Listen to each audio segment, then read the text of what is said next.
Vamos lá, gente. Nosso tempo aqui, eu quero ver com vocês a respeito de discipulado de uma maneira diferente, não contradizendo, pelo contrário, complementando aquilo que o pastor Marcos acabou de nos ensinar, ok? Então, pega o seu papel, sua caneta, eu quero ver com vocês algumas questões que são bem importantes. Primeira coisa que eu quero perguntar para vocês aqui: se um membro da igreja vem sofrendo com situações difíceis, sei lá, na escola, faculdade, trabalho, família, quem que essa pessoa deve procurar?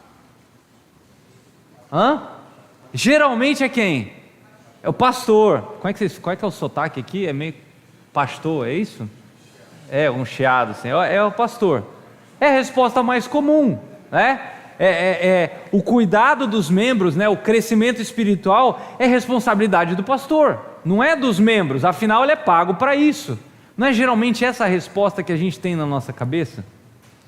O meu objetivo com esse tempo que a gente vai ter aqui agora é o seguinte: a igreja local, como um todo, deve estar envolvida no cuidado uns com os outros. Esse cuidado é o que a Bíblia chama de discipulado. Então, nesse tempo que a gente vai ter, eu quero conversar com vocês agora especificamente sobre discipulado 1 a 1, ok? Diferente daquilo que o pastor Marcos tratou antes, falando de novos membros, falando mais de classe, de ensino, de pregação. Agora eu quero tratar sobre a concepção de discipulado 1 a 1, pautado pela palavra de Deus. Nós vamos ver isso em 9 pontos, já que eu sou filho de Mark Dever. Eu quero ver com vocês em 9 marcas, 9 pontos de um discipulado saudável, tá bom? E eu quero começar com o primeiro ponto aí. O que é discipulado nessa concepção de discipulado 1 a 1? O que é discipulado? Primeira coisa para a gente entender o que é discipulado é entender o que discipulado não é. Discipulado não é uma relação de mestre-aprendiz, professor e aluno, mas sim uma relação entre dois cristãos. Geralmente, óbvio, um vai ser mais experiente do que o outro, um vai ser mais maduro do que o outro, mas isso não significa que discipulado é uma via de mão única. Discipulado é uma via de mão dupla, os dois se afiam, como a gente vê em Provérbios, tá? Quando a gente quebra essa concepção, esse conceito de mestre-aprendiz, a gente entende e a gente aprende que o discipulado cristão, ele não chama atenção para si mesmo, mas ele chama atenção para Cristo. O modelo de discipulado, ele está centrado, por exemplo, na obra do Espírito Santo. Se você já leu J.I. Packer, tem um livro dele chamado Na Dinâmica do Espírito. E lá nesse livro ele vai falar sobre o ministério do holofote. Se você olhar, por exemplo, aqui, o holofote, ele não traz luz para si mesmo. Se você olhar num holofote onde ele existe, ele está escuro. Mas o que o holofote faz? Ele traz luz para um determinado ponto. Ele mostra aquilo que deve aparecer. E é isso que o Espírito Santo faz. O ministério do Espírito Santo é o ministério do holofote, o Packer fala. Qual que é a missão do Espírito Santo? Ele fica falando de si mesmo? Não. Ele fala de Cristo. Ele faz com que Jesus seja visto, compreendido. Porque se Jesus for visto, se Jesus for compreendido, as pessoas vão ter a quem imitar. O Espírito Santo, como um holofote, ele traz luz sobre Jesus, ele ilumina Jesus, para que a gente consiga ver com clareza e consiga imitar a Jesus. Então, ele não ilumina a si mesmo, ele não dá luz para si mesmo, ele ilumina a Cristo. Se você já leu o livro do Jonas Madureira, O Custo do Discipulado, se você não leu, leia esse livro, Jonas Madureira, O Custo do Discipulado, da editora Fiel. Ele vai explicar que existem 2 palavras diferentes no alemão para o discipulado, por causa de Lutero, culpa de Lutero isso, tá? A gente no português infelizmente só tem uma, eu vou me arriscar a pronunciar. Tem alguém que fala alemão aqui? Ótimo, assim se eu errar ninguém vai falar nada. Uma palavra é o Nachfolge e outra é o Jüngerschaft, tá? Nachfolge significa o ato de seguir a Jesus, que é aquilo que a gente vê, por exemplo, em Marcos 8:34. Lembra? Se alguém quiser me seguir, se alguém quiser ser meu discípulo, né, tome a sua cruz. Esse termo no alemão, quando Lutero estava traduzindo a Bíblia para o alemão, aliás, ele ajudou a cunhar a gramática alemã, culpa de Lutero, tá? Ele usou esse verbo, nachfolge, tá? Agora, quando ele estava lá traduzindo Mateus 28, que é o texto que a gente estudou há pouco, a palavra que aparece ali em Mateus 28, né, vão e façam discípulos, é Jüngerschaft. É diferente, que é o quê? É o ato de ensinar pessoas a seguirem a Jesus, ensinando-os a guardar tudo que eu vos ordenei. Infelizmente, na nossa língua, a gente só tem uma palavra, que é discipulado, tá? Então, guarda essas duas palavrinhas em alemão aí, Nachfolge, que é o sentido mais básico, tá? Que significa o ato de seguir a Jesus. Então, se você vai lá na Alemanha e compra o livro Discipulado do Bonhoeffer, o título desse livro é o quê? É Nachfolge, que é o quê? É esse que está aí em cima, para vocês no português, está escrito discipulado. O que que é? É o ato de seguir a Jesus. Isso é o que todo cristão deve fazer, seguir a Jesus. Desde que ele nasce de novo, ele segue a Jesus porque ele creu no Evangelho de Cristo, certo? Esse é o sentido mais básico. Agora, o Jüngerschaft significa o ato de ensinar pessoas a seguirem a Jesus. Para ver isso, a gente precisa de dois cristãos. E o livro do Mark Dever também se chama Discipulado, é a esse respeito, tá? É você ajudar um outro cristão a seguir a Cristo. Ficou claro isso na sua mente? Então a gente pode dizer que discipulado são as duas coisas. É o ato de seguir a Jesus junto com o ato de ensinar pessoas a seguirem a Jesus. Tudo bem? Segunda coisa, o que é fundamental no discipulado? Um discurso alinhado com o exemplo. Porque a melhor maneira que nós temos de ensinar algo é pelo exemplo. Lembra o que Jesus falou? O que Paulo falou? Sede meus imitadores, como eu sou de Cristo. Tá? Então imagina a cena. Eu não sei se isso aconteceu hoje, tá? Por favor, é fictício. Tá lá o seu pai no carro com os dois filhos. Os filhos estão no banco de trás. E aí o filho ficou bravo com alguma coisa que a irmã fez lá. E aí ele foi lá e falou alguma coisa feia para a irmã.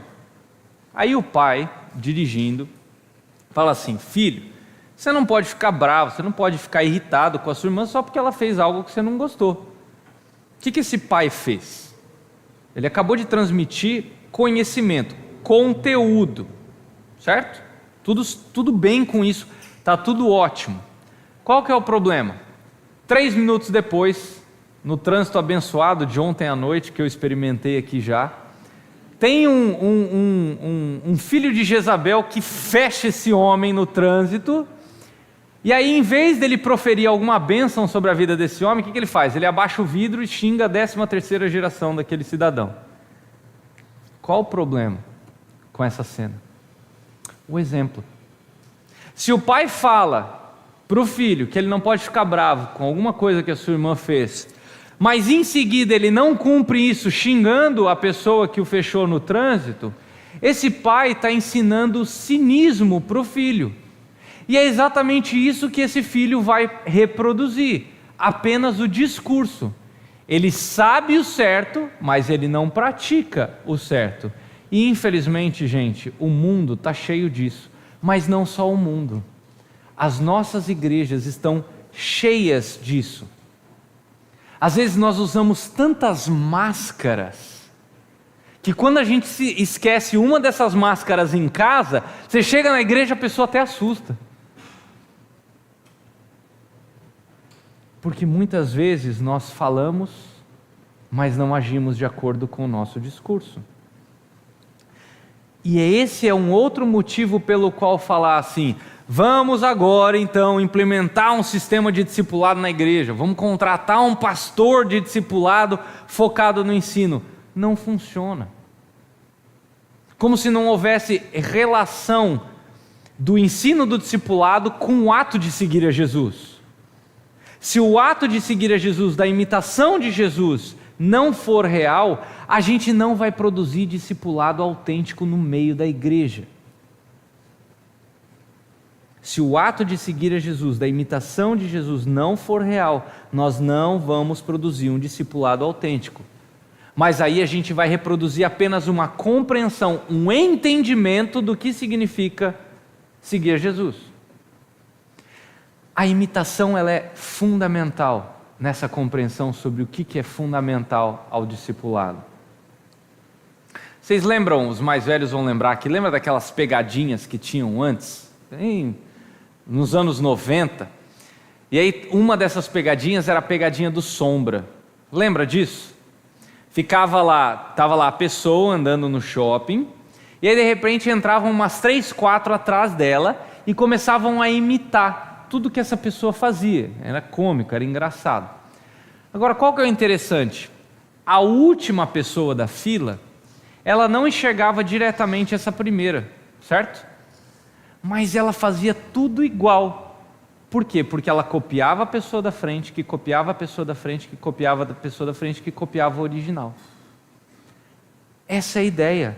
A imitação, ela é fundamental. Foi isso que Jesus disse: se alguém quer ser meu seguidor, você tem que vir após mim. E aí você tem que negar a si mesmo, tomar a sua cruz. Tudo bem? Deu para entender o que é fundamental no discipulado? Terceira coisa, quem que deve discipular? Não é o pastor, apenas. É todo o cristão.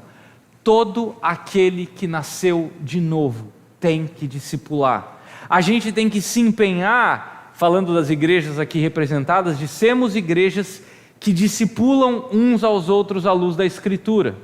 Fazer discípulo é uma das principais funções da igreja, como a gente acabou de ver lá em Mateus 28, com o pastor Marcos. É na igreja que a gente deve ver o discipulado e o crescimento espiritual acontecendo, até porque crente que não cresce é algo reprovável diante do Senhor. Aqui eu não estou falando de uma sala de aula, de novo, eu estou falando de um conceito 1 a 1. Vocês vão entender isso mais para frente.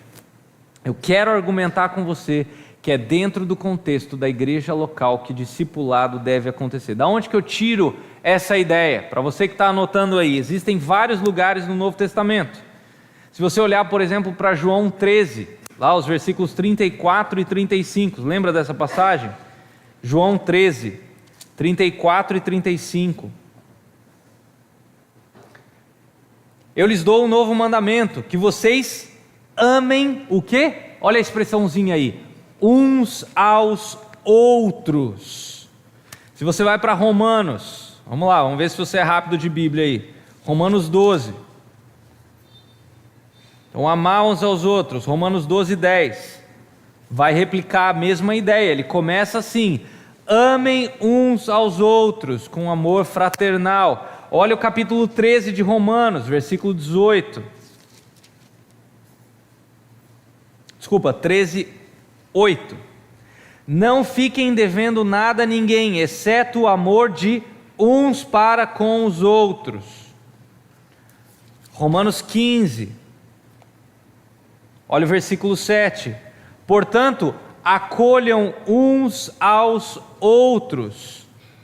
Olha o versículo 14. Eu mesmo, meus irmãos, estou certo de que vocês estão cheios de bondade, têm todo o conhecimento e são aptos para o quê? Admoestar uns aos outros. Vai para Efésios, capítulo 4. Efésios 4. Olha o versículo 2. Com toda humildade e mansidão, com longanimidade, suportando uns aos outros, em amor. Olha o versículo 32, ainda do capítulo 4. Pelo contrário, sejam bondosos e compassivos uns para com os outros. Mais uma só, para terminar. 1 Tessalonicenses 5. Olha o versículo 11.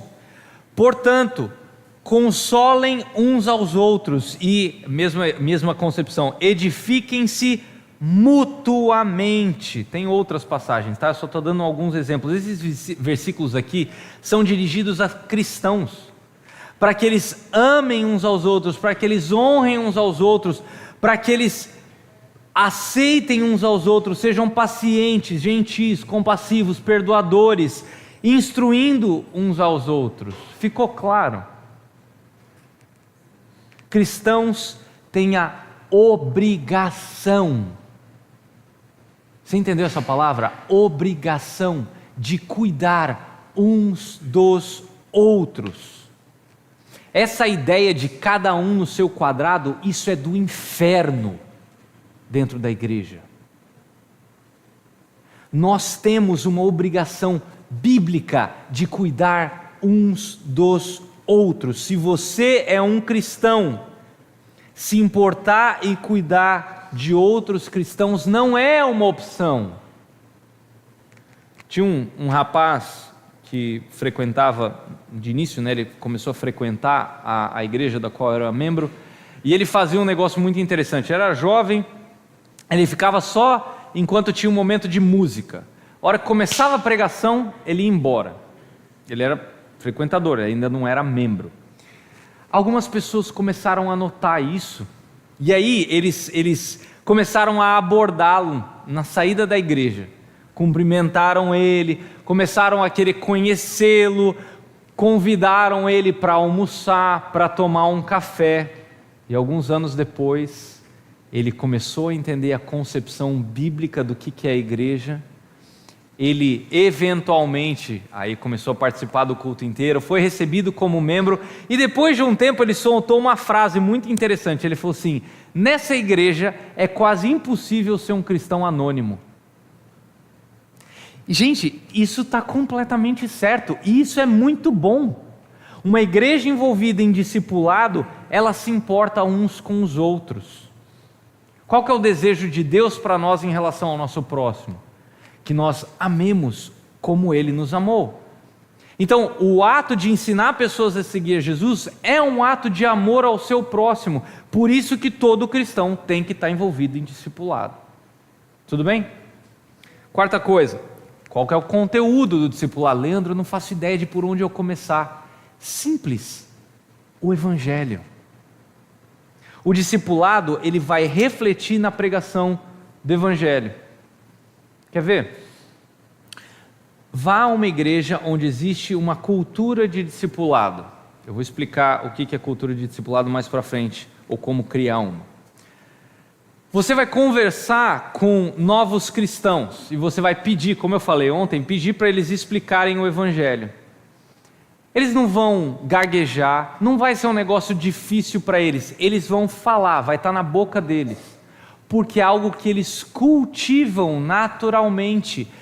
Nas conversas, o Evangelho é um tópico comum. Não é que eles não conversam sobre futebol, sobre política, sobre engenharia, não é isso. Mas, se aquilo que os une numa igreja local é o Evangelho, então esse é um assunto comum a toda a igreja. Infelizmente, na maioria das nossas igrejas não é assim. Quando a gente pergunta o que é o Evangelho para o novo convertido, às vezes ele gagueja, às vezes ele não sabe explicar. E sabe de quem que é a culpa? De novo, não é do pastor. A culpa é nossa. A gente acha que geralmente essas questões estão ligadas diretamente ao pastor. Não. Por quê? Porque a gente não conversa sobre o Evangelho com essas pessoas. O que a gente faz quando a gente tem um problema no casamento hoje? Eu não estou falando que isso acontece aqui, tá? De novo, é fictício. Olha, eu conheço um terapeuta, uma terapeuta maravilhosa. Ou tem um livro chamado Casamento Blindado. É bom, leia. Gente, a gente não conversa sobre o Evangelho. No Evangelho você tem perdão, graça, misericórdia, justificação, santidade, arrependimento, fé. A gente não conversa sobre essas coisas uns com os outros. Porque a gente pensa que isso é papo de domingo, na hora do sermão. Sobre o que a gente conversa? Apenas sobre futebol, política, pregação motivacional daquele pastor famoso do YouTube, mas a gente não conversa sobre o Evangelho. A gente pode até saber intelectualmente a respeito do Evangelho, mas a gente não anuncia o Evangelho, a gente não conversa sobre o Evangelho, não é um assunto comum para nós. Ao contrário, a gente só fica enviando piadinha no WhatsApp, Reels lá no Instagram um para o outro. Queridos, o Evangelho é o centro do discipulado. Como é que a gente pode ter uma cultura de discipulado na igreja se o Evangelho ele não é considerado, se o Evangelho não é trabalhado, ele não é revitalizado no contexto da própria igreja entre os membros? Me parece que só tem uma possibilidade para mudar esse quadro aí. É o fomentar, é o pregar, é o ensinar, é o cultivar o centro do Evangelho dentro da igreja local. É o movimento de pregar Jesus o tempo todo, dentro e fora da igreja. Mas pastor Leandro, a gente prega o Evangelho aqui. Aqui vai um raio-x. Será que você prega mesmo? Quantos de vocês convivem com pelo menos um incrédulo regularmente? Levanta a mão. Levanta a mão bem alto. Maioria, para não dizer todo mundo. Agora não levanta a mão, tá? Responde para você. Quando foi sinceramente a última vez que você falou de Jesus para um incrédulo? Não levante a mão. Responda para você. Ah, mas eu fico sem jeito. Eu não sei o que falar. Eu tenho um pouco de vergonha. O que ele vai pensar de mim? Gente, se nós cultivássemos o Evangelho entre nós como membros, como cristãos, como irmãos, falar do Evangelho para um incrédulo ia ser uma coisa super natural para nós. Mas infelizmente, na maioria das vezes, não é. Eu vou dar uma ideia para vocês do que aconteceu comigo, vamos ver se eu tenho tempo. Um exemplo negativo meu do porquê que eu estou sendo tão enfático com vocês sobre isso. Eu estava numa igreja onde o Evangelho ele era cultivado, eu tinha acabado de chegar, fazia um mês mais ou menos que eu era membro dessa igreja, e de fato o Evangelho ele era cultivado entre os membros ali, tá?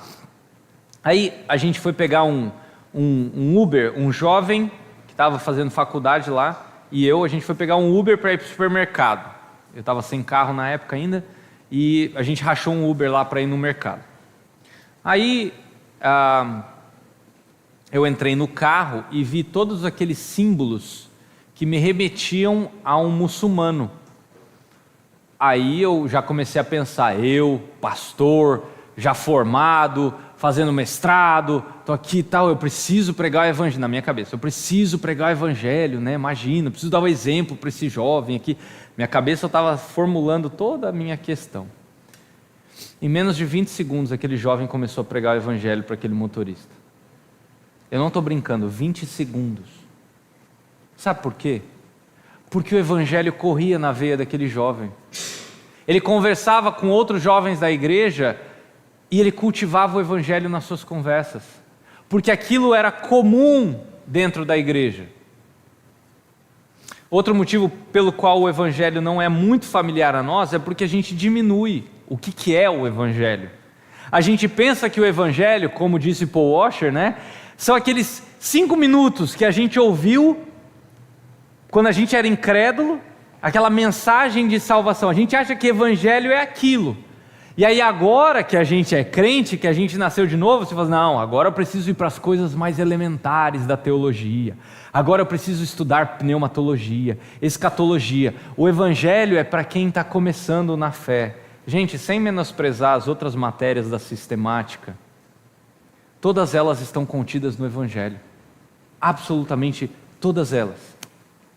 É a nossa incapacidade de meditar diariamente no Evangelho, de explorar o Evangelho das diferentes perspectivas, que nos fazem alheios à profundidade do Evangelho, à riqueza do Evangelho.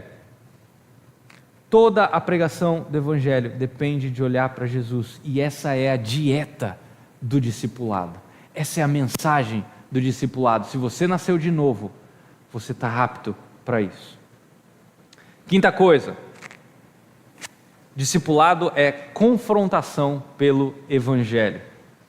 Não existe discipulado sem obediência a Deus. Deus é santo e nós não somos. Naturalmente vai haver confrontação, isso é normal, tá? No livro Cartas do Diabo ao Seu Aprendiz, lá de C.S. Lewis, Satanás ele vai ensinar o seu discípulo, o seu demônio, né?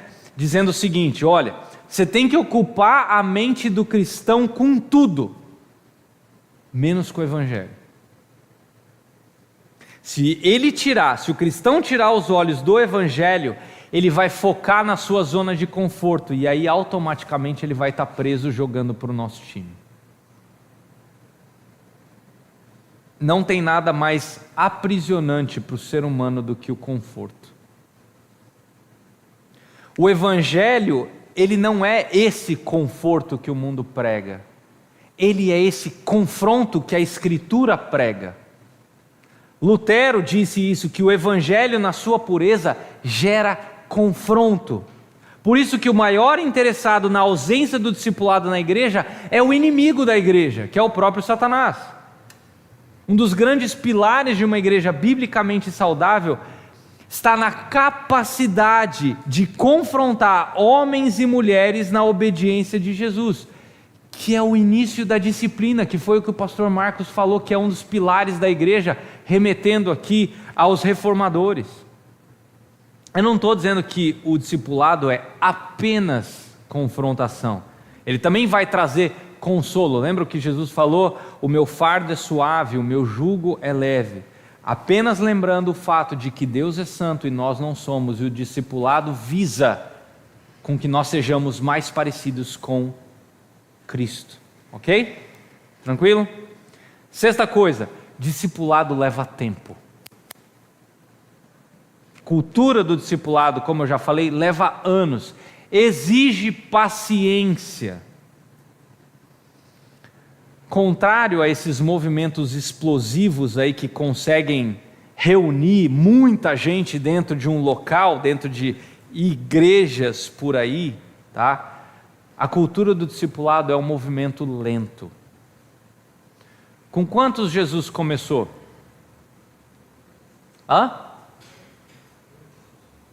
Qual que é o número aí, gente? Quantos andavam junto com Jesus?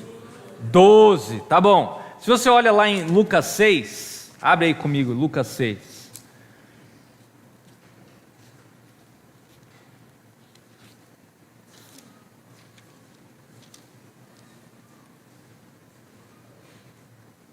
Em Lucas 6, versículo 12, a gente vê o quê? Jesus passou 10 minutos orando. Ele passou a noite inteira orando. E é sob a oração que ele vai escolher os 12. E olha a lista começa no versículo 14, né? Com quem que começa a lista? Com Pedro, né? Pedrão. E com quem que a lista termina no versículo 16? Com Judas. Time bom, hein? Começa com Pedro e termina com Judas. Você vê? Jesus escolhe os 12 não porque eles eram os melhores. Eles eram grosseiros, duvidosos, dissimulados. Jesus teve muita paciência com eles. Jesus os escolheu por aquilo que Deus podia fazer com eles, não por aquilo que eles eram em si. Por isso a gente precisa acreditar na questão do tempo, no trabalho de formiguinha. Gente, Jesus andou 3 anos com esses homens, aí ele chega para morrer, um vai trair ele, tá certo que isso estava predeterminado, é só para você entender o quadro. Outro está lá negando a Cristo, 3 anos andando com o Deus encarnado, e você quer que a coisa funcione com você em 3 encontros? Baixar a bola um pouquinho. Leva tempo. Jesus, os discípulos, Moisés com Josué levou tempo. Paulo com Timóteo levou tempo. Elias com Eliseu levou tempo. Não é da noite para o dia. E vale frisar uma coisa sobre quem eu escolho para ser discipulado. Por mais que seja seu amigo ou sua amiga, né? Não vai funcionar da noite para o dia. Não vai, tá? A gente geralmente vai procurar discipulado, ou alguns chamam mentoria, ou ajuda, ou aconselhamento. Geralmente quando o quê? Quando está tudo dando errado na sua vida, você vai pedir ajuda. Esse é o modus operandi hoje do cristão dentro da igreja. Não, eu quero que as coisas funcionem aí com 3 encontros, 5 encontros. Não vai funcionar. Pode colocar aí 1, 2, 3, 5 anos de caminhada, 10 anos de caminhada com uma pessoa. Até que ela tenha a capacidade de saber de fato quem você é. Como é que você trata a sua família, como é que você lida com o seu dinheiro, como é que está a sua questão de pureza moral. Isso não vai acontecer em 3 encontros, precisa de tempo. O bom discipulado vai começar a funcionar depois de uma longa caminhada com o seu irmão ou com a sua irmã em Cristo. E aqui só um parêntese, tá? Que nem dizia o já falecido cantor e poeta: homem com homem, mulher com mulher, tá? Não inventa essa de discipulado visando casamento, não. Você vai discipular, homem discipula homem, mulher discipula mulher. Não inverta essas coisas, porque isso pode dar um problema gigantesco. Fecha parênteses. Então, me parece que a cultura do discipulado numa igreja vai acompanhar a lentidão do discipulado, tá? Esquece esse negócio de 7 passos, 7 encontros, não é assim, tá bom? E também não existe começo, meio e fim do discipulado. É até o final da sua vida. Você não se forma em discipulado. Por quê? Porque discipulado é fonte de uma igreja local.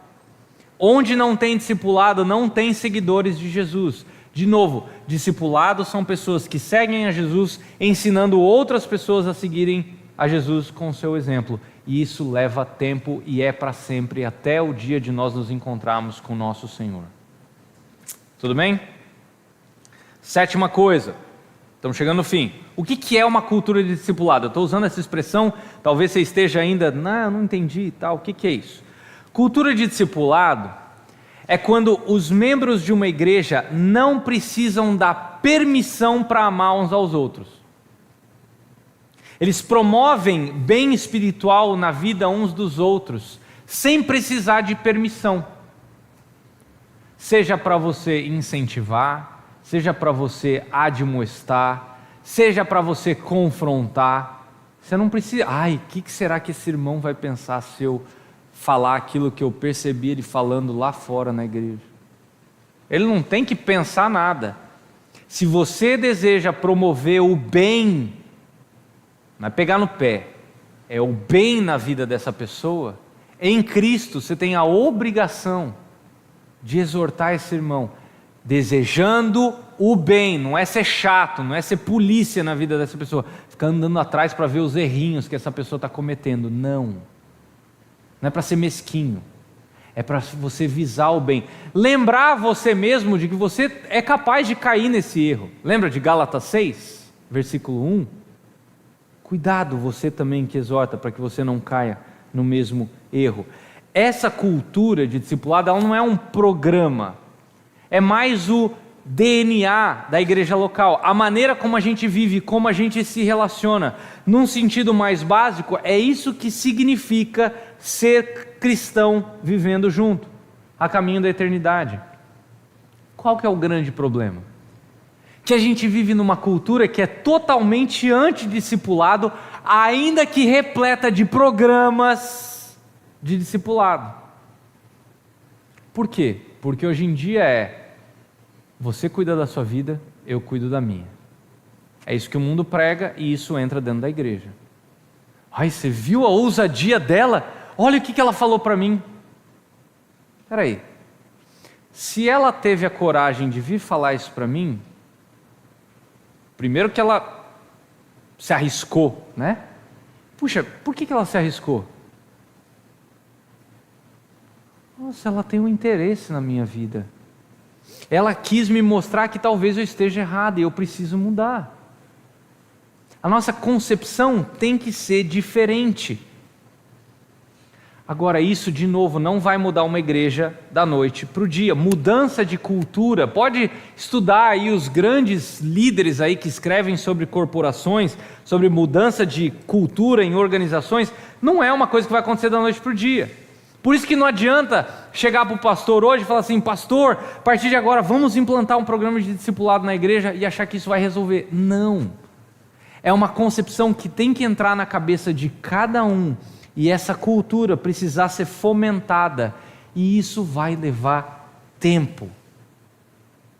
Levou tempo para que a igreja brasileira se tornasse escrava, por exemplo, do consumismo, como você vê aí, né? A igreja aí fora. A igreja não vai sair dessa cultura de consumo da noite para o dia. Ela está acostumada com isso. É só olhar para crente procurando igreja. Você já viu? Ela fala assim: como é que é o espaço das crianças aí nessa igreja? Ah, tem lugar para eu deixar o meu bebê? Que eu quero assistir o meu culto em paz. Ah, tem grupo pequeno do jeito que eu gosto, para minha faixa etária? A pessoa vai com um checklist. O pastor prega sobre pecado? Porque se pregar sobre pecado eu não quero. Eu quero me sentir bem. Essa igreja é ruim, vamos para uma outra igreja. Ninguém chega numa igreja, ou é raro alguém chegar numa igreja e falar assim: olha, tem alguma coisa que eu possa ajudar? Algum ministério que eu possa servir? Algum lugar que eu possa contribuir? Qualquer lugar que vocês estejam precisando, eu quero servir, eu quero ajudar. Difícil, né? Chegar numa igreja assim. As pessoas já vão com um checklist, elas avaliam tudo. Por quê? Porque essa cultura de consumo entrou dentro da igreja. Elas começam a avaliar uma pregação que não fere a sua zona de conforto, onde elas não têm que estar submissas umas às outras, elas podem viver cada um no seu quadrado, onde elas não precisam prestar contas, ninguém tem que saber da minha vida, quem cuida da minha vida sou eu. Por quê? Porque elas querem uma igreja onde elas possam viver uma impessoalidade, tipo um clube. Então, sair dessa cultura de consumo para uma cultura de discipulado não é algo simples, não é algo fácil, não é algo que vai acontecer da noite para o dia. Essa cultura de consumo fez com que nós agregássemos ao ensino do Evangelho um outro elemento que seja atrativo. Então, o que atrai as pessoas não é mais o ato de seguir a Jesus, é o ato de seguir a Jesus mais alguma coisa. Tem um livro chamado Comunidade Cativante. Vê se você acha aí para mim, Carol. Comunidade Cativante, do Mark Dever e do Jamie Dunlop. Tem, acho que um exemplar, tem só um exemplar lá na livraria. Ele vai desenvolver essa ideia de que quando a gente quer atrair pessoas para a igreja, o que a gente faz? A gente prega o Evangelho, mas não é só o Evangelho. Junto com o Evangelho, porque a gente não acredita que o Evangelho é o poder de Deus, como Lutero creu lá em Romanos 1, a gente não acha que o Evangelho vai dar conta. Então o que a gente faz? A gente dá um reforço para o Evangelho. E aí a gente coloca inúmeros programas junto com o Evangelho. A gente promove programas e programas e programas e a gente faz muitos deles. Eu não sou contra programa, tá? Assim como não sou contra grupo pequeno. Antes que você atire pedra aqui, por favor. Eu só estou chamando a atenção para o fato de que nós não podemos confiar que o Evangelho seja suficiente e a gente coloca alguma coisa a mais para dar uma forcinha para o Evangelho.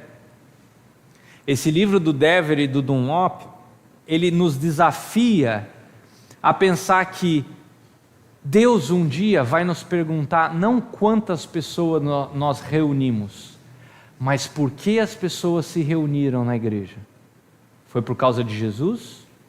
Ou foi por causa de um programa?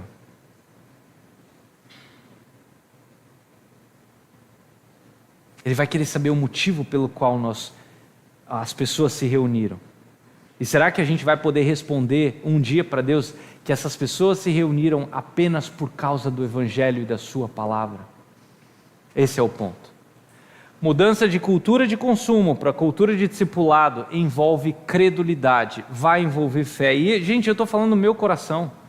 Às vezes a gente é cético para achar que só a palavra de Deus é suficiente. A gente é cético. A gente tem que crer que a palavra de Deus ela basta. A gente tem que crer como Lutero respondeu quando ele foi perguntado: nossa, como é que você fez tudo isso aí, Lutero? Ele falou: eu não fiz nada, foi a palavra de Deus que fez tudo. Faz sentido? Nós podemos falar, as pessoas estão unidas, mas nós não fizemos nada. Foi a palavra de Deus que fez tudo. Isso é um bom alvo dentro da igreja. Penúltima coisa, como é que eu promovo essa cultura de discipulado? Lembrando que isso não acontece da noite para o dia, tá? Para responder essa pergunta, a gente tem que responder uma outra pergunta. O que a gente está priorizando dentro da igreja? O que a gente está priorizando na congregação? Quais os valores a gente prioriza dentro da igreja? O que a gente ensina? O que a gente diz? O que a gente vive mostra que a prioridade é ou não o discipulado dentro da igreja local. E o que eu quero compartilhar são algumas ideias que eu creio que ajudam a criar uma cultura de discipulado dentro da igreja, onde a gente pode ver pessoas incentivando umas às outras a crescer espiritualmente, a ensinar uns aos outros na palavra de Deus, encorajando uns aos outros a se relacionarem. Eu creio que a igreja tem que ter essa perspectiva, que vai até o dia da gente se encontrar com Cristo. Lembra lá de Filipenses 1,6, aquele que começou a boa obra, ele vai terminar até o dia de Cristo. Então a gente precisa da palavra de Deus sendo pregada, vivida, e isso precisa ser o centro da igreja. Vamos lá, algumas ideias baseadas aí em princípios bíblicos para a gente criar essa cultura. Primeira coisa, membresia significativa, que foi aquilo que a gente estudou ontem, tá? Pessoas que geralmente vão chegar com aquele espírito consumista, que é melhor receber do que dar, né? Ou clubista, né? Cada um no seu quadrado. A gente tem que mostrar que a Bíblia trata de membresia de forma oposta a isso. Comprometimento e submissão à igreja local é fundamental. Individualismo é do inferno, tá? Uma igreja que se parece um clube é dar um tiro no próprio pé. A gente foi feito por Deus para viver em comunidade uns com os outros. Segunda coisa, se você tiver que escolher entre grupo pequeno e discipulado 1 a 1, particularmente, eu fico com discipulado 1 a 1. Só para deixar claro de novo, eu não sou contra grupo pequeno, tá? Agora, o grupo pequeno, às vezes, ele pode concorrer, ele pode competir com o culto público. A pessoa, às vezes, é mais fiel ao grupo dela do que ao congregar. Eu não sei se isso já aconteceu aqui, mas isso acontece em várias igrejas pelas quais eu já tive a possibilidade de conhecer. Pessoas que construíram aqueles relacionamentos ao longo dos anos no seu grupo pequeno e não abrem mão de lá. Mas elas abrem mão de congregar a igreja como um todo com diversos motivos, né? Às vezes elas não vão com a cara do pastor, às vezes eles não gostam da música, às vezes, enfim, uma série de coisas aí. O comprometimento do cristão tem que estar em congregar como igreja, cumprindo o mandamento de discipular uns aos outros, ao invés de estar apenas comprometido com o seu grupo, tá? De novo, grupo pequeno é uma boa ideia, ajuda muito na igreja, mas precisa tomar cuidado para que ele não tome o lugar do discipulado na igreja, muito menos o rumo errado, tá? A gente não pode esquecer de Hebreus 10, 23 a 25. Terceira coisa, para criar uma cultura de discipulado na igreja, e aqui eu quero chamar a atenção de vocês que são líderes, pastores, presbíteros e líderes na sua igreja local, o modelo vem de vocês. Essa palavra é para vocês. As pessoas têm que ver os seus líderes investindo tempo em discipulado com os membros da igreja. Isso é ensinar pelo exemplo, tá? É assim, inclusive, que vão surgir mais líderes, mais presbíteros na igreja, para pastorear melhor a igreja. É assim também que os membros vão aprender o que é discipulado na prática. A gente pode falar mais sobre isso se sobrar mais tempo, tá? Quarta coisa, frutos que se reproduzem. Depois que um membro começou a ser discipulado, você começa a perceber que essa pessoa pegou a ideia, ela está crescendo com Deus, incentive essa pessoa a discipular outras pessoas, tá? Quinta coisa, ensine, estude a respeito do discipulado. Isso aqui que a gente está fazendo aqui, essa palestra de 50 minutos, é um pontapé inicial a respeito de discipulado. É uma espécie de motor de arranque que eu estou dando para vocês, para o carro de vocês pegarem. Mas tem muito mais para aprender sobre esse assunto. Leiam bons livros, eu vou colocar alguns deles aqui na tela. Por exemplo, Plano Mestre de Evangelismo, ali do Robert Coleman. É um bom livro para isso. Todos são complementares, tá? Não é para você ler um só, escolher um. Leia todos eles. Discipulado, do próprio Mark Dever, o livro verdinho aí da editora Vida Nova, tá? A Treliça e a Videira, do Colin Marshall e do Tony Payne. Excelente também nesse assunto. Como eu falei para vocês antes ali, o Comunidade Cativante, né, do Jamie Dunlop e do Mark Dever, tá? Esse livro cinza com esse ímã aí na capa. O próprio Discipulado do Dietrich Bonhoeffer, tá? É um outro livro que vai falar justamente sobre essa diferença aí do que o ato de seguir a Jesus e o ato de ensinar pessoas a seguir a Jesus, que é o livro do Dever, tá? Um outro ótimo livro para vocês lerem também é o Evangelização, do Max Stiles, que também é da Vida Nova. Ótimo livro sobre criar uma cultura de evangelismo, tá? Estudem, conversem entre si. Talvez, pastores, uma boa ideia seja ter um estudo sobre discipulado, de repente uma vez por ano, uma vez por semestre, dependendo de quantos novos membros vocês recebem, tá? Isso talvez seja algo bom. Isso não é um programa da agenda do pastor, é de toda a igreja, ok? Sexta coisa, deixe isso claro para um recém-chegado, como o pastor Marcos falou na sua palestra passada. É importante frisar para essa pessoa que acabou de chegar na igreja, que agora faz parte da membresia, que o discipulado é um pilar de uma igreja. Não só você ser discipulado, mas você discipular, tá? Essa pessoa tem que se comprometer primariamente através do discipulado. Antes de qualquer outro ministério dentro da igreja, tocar, cuidar de criança, som, antes de qualquer outra coisa, é você investir na vida de uma pessoa e deixar ser investido na sua vida.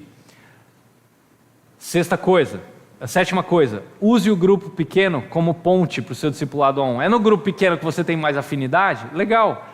Desenvolva ali uma amizade de forma que você comece a se encontrar com uma pessoa, e isso provavelmente vai acontecer a partir do seu grupo pequeno, para você ver que eu não sou contra grupo pequeno, tá? Nono, ore para que o discipulado aconteça dentro da igreja. Ore diariamente para que o discipulado aconteça, para que você invista na vida de uma pessoa. Puxa, você está com desejo de começar a se encontrar com uma pessoa? Ore por isso, ore para que os membros possam falar a verdade uns aos outros em amor. Ore por isso no culto, pastores, para que a igreja possa ter justamente essa liberdade de entrar na vida uns dos outros para a glória de Deus, para que essa cultura seja criada. Agora, de novo, para que essa cultura seja criada, lembre-se do terceiro ponto que eu falei aqui, ou do ponto C, dependendo se você está fazendo numeral ou letra. A igreja tem que ver os seus líderes fazendo isso. Se a igreja não vir os seus líderes fazendo isso, pode esquecer. Você simplesmente vai estar ensinando, mas não vai estar agindo. Você vai estar ensinando a sua comunidade a ser cínica, tá?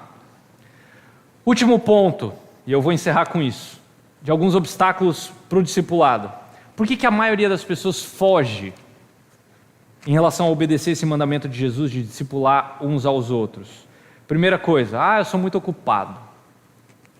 Hoje em dia a nossa agenda está tão louca, tão cheia de coisa, que adicionar 45 minutos, 1 hora na sua semana para você se encontrar com outra pessoa, isso é impossível. Ô pastor, você não viu o trânsito aqui na nossa cidade, como é que é caótico? Imagina eu me encontrar com uma pessoa que mora a 10 minutos daqui. Não dá, não tem como, isso é absurdo. Segunda coisa, isso aí não é tão importante não, isso é um negócio que a gente viu na conferência, isso aí não é tão assim e tal. O que importa? Eu estar lá no domingo, dar meu dízimo, tomar ceia, estar no meu grupo pequeno. Eu sou um bom crente. Deixa eu falar para você, discipulado é primário dentro de uma igreja local. Terceira coisa, A gente usa muitas máscaras quando a gente congrega. Se alguém pergunta para você, e aí, como é que você está? Qual que é a sua resposta? Como é que você responde aqui em Belém? Tô bem. Tá mesmo? A casa tá caindo, tá devendo não sei quanto pro banco, brigou com a mulher, não tá falando com ela, a vida moral tá um caco, mas qual que é a resposta que a gente dá? Tô bem. Além de ser mentira, a gente está impedindo que o nosso irmão em Cristo ou que a nossa irmã em Cristo possa entrar na nossa vida e promover o bem. Por quê? Porque a gente tem medo. O que aquela pessoa vai pensar? Você sabe o que um crente de verdade vai pensar? Puxa, o meu irmão ou a minha irmã está gritando por ajuda. Eu preciso ajudá-la a ser mais parecida com Cristo. A gente tem que parar de temer aos homens. Temer ser rejeitado. O Evangelho entra para quebrar isso. Quarta coisa. Eu não quero me envolver com a vida dos outros. Eu já tenho meus problemas, para que eu vou ouvir problema dos outros? Eu não sou psicólogo. Geralmente é isso que as pessoas falam. Isso vai me dar muita dor de cabeça, eu tenho que ter conversa difícil e tal. Eu não estou afim. E eu não quero abrir mão do meu tempo também. Eu não tenho a capacidade de lidar com isso. Tá? E o último ponto, né? As pessoas realmente pensam que isso é coisa de psicólogo. Tá? Sem ofender nenhum psicólogo aqui presente. Tá? Mas os problemas da nossa vida não precisam de profissionais. Eu creio piamente, à luz da palavra de Deus, eu não estou falando de problema físico, tá? Para isso você vai no médico, tá bom? Mas eu creio, se você tem o Espírito Santo de Deus dentro de você, como diz 2 Pedro, capítulo 1, versículo 3,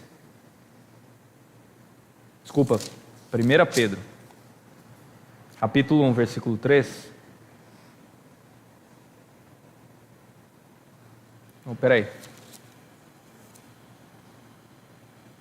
Aqui não, estava certo, estava lendo o versículo errado, é 2 Pedro mesmo. Pelo poder de Deus nos foram concedidas todas as coisas que conduzem à vida e à piedade. Como? Pelo pleno conhecimento daquele que nos chamou para a sua própria glória e virtude. Como a palestra do pastor Marcos falou, é pelo ensino da palavra de Deus, o conhecer da palavra de Deus, que nós vamos vencer as lutas e as dificuldades que nós temos neste mundo.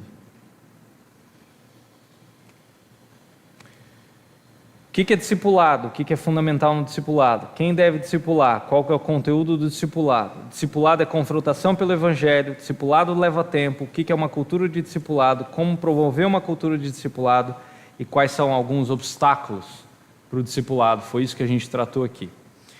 Se você tem dúvidas, então agora você tem um tempinho para a gente tratar a esse respeito. Pastor?